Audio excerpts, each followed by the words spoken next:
নমস্কার। এই মাটির বাড়িটার কিছু কথা। উপরেরটা হচ্ছে বাড়িটার ফ্রন্ট ভিউ এবং নিচেরটা হলো বাড়িটার ব্যাক ভিউ। আমার আত্মকথা। হে ছোট বন্ধুরা, এখান থেকে গণিতে এবং বিজ্ঞানে তোমরা অনেক কিছু জানতে পারবে।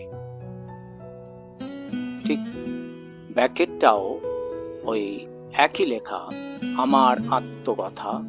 হে ছোট বন্ধুরা, এখান থেকে গণিতে এবং বিজ্ঞানে তোমরা অনেক কিছু জানতে পারবে। বাড়িটির আত্মকথা। আমি 50 বছরের পুরানো। আমার দেওয়াল মাটির তৈরি, 2 ফিট 6 ইঞ্চ, প্রায় 75 cm, অর্থাৎ প্রায় 1.5 হাতের মতো পুরু। আমার নিচে ও উপরে বারান্দা আছে।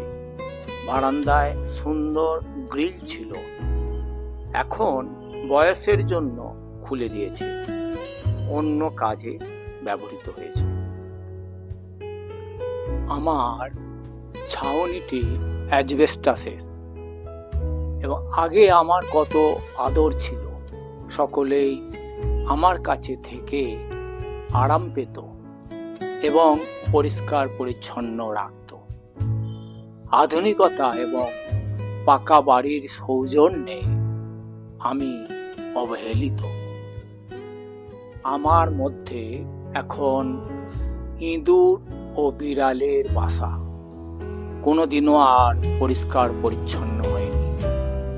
আমার কাছ থেকে এখনো কিছু শিক্ষণীয় জিনিস পাওয়া যাবে। হে ছোট বন্ধুরা, এখান থেকে গণিতে এবং বিজ্ঞানে তোমরা অনেক কিছু জানতে পারবে। গণিতের মধ্যে এই যে সরল রেখা, বক্ররেখা, যেটা হচ্ছে স্ট্রেট লাইন এবং কার্ভ লাইন, এগুলো, এবং বর্গক্ষেত্র, আয়তক্ষেত্র, যেটা হচ্ছে স্কোয়ার এবং রেক্টেঙ্গেল, এগুলো প্র্যাকটিক্যালি দেখা যাবে। তাছাড়াও এই যে ছাউনিটা আছে, সেই ছাউনি থেকে প্রিজমের ধারণা পাওয়া যাবে।